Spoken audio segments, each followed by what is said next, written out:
Ay mga tikuya, alam nyo ba na bago dumating ang mga sikat na cellphone brand ngayon tulad ng Samsung, Vivo, Oppo, Realme at kung ano-ano pa, ang lahat ng yan ay sumusunod lamang sa iisang sistema na nagpabago sa mundo ng mga gadget. At ang tinutukoy ko ay wala nang iba kundi ang Android. Paano sila nagsimula at sino ang gumawa nito? At paano naging pinakasikat na plataforma sa buong mundo?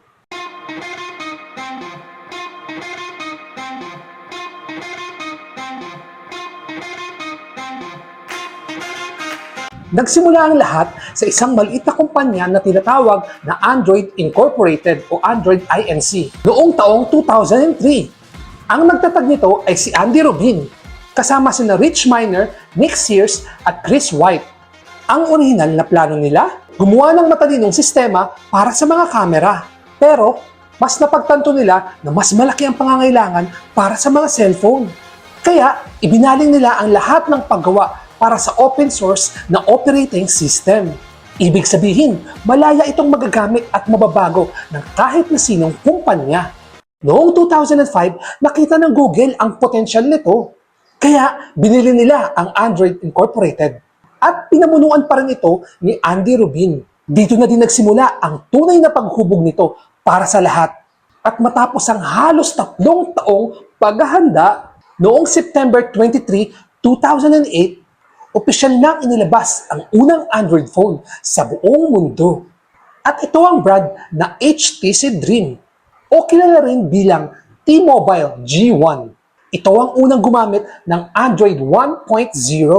Wala pa itong masyadong features noon. May physical na keyboard pa ito at hindi pa ganun kaganda ang touchscreen kumpara ngayon.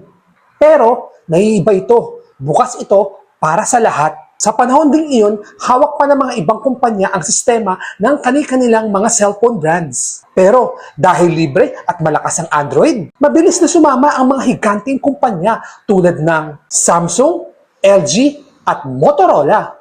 Noong 2010, lumabas ang Android 2.0 Eclair at ang sikat na Nexus at Galaxy series. At noong panahon din yung dito na talaga sumabog ang katanyagan ng Android. At alam nyo ba, sa loob ng 4 na taon mula nang inilabas ito, higit sa kalahati ng lahat ng gumagamit ng cellphone sa buong mundo ay Android users na. At ngayon, higit sa 70 to 75% ng smartphones sa buong mundo ay Android users na. Nandito man sa Pilipinas o sa ibang bansa. Binago nito ang teknolohiya dahil binigyan nito ng pagkakataon ang lahat. Mula sa mga mamahaling cellphone hanggang sa mga abot-kayang cellphone na makagamit ng internet, apps at teknolohiya ng pantay-pantay.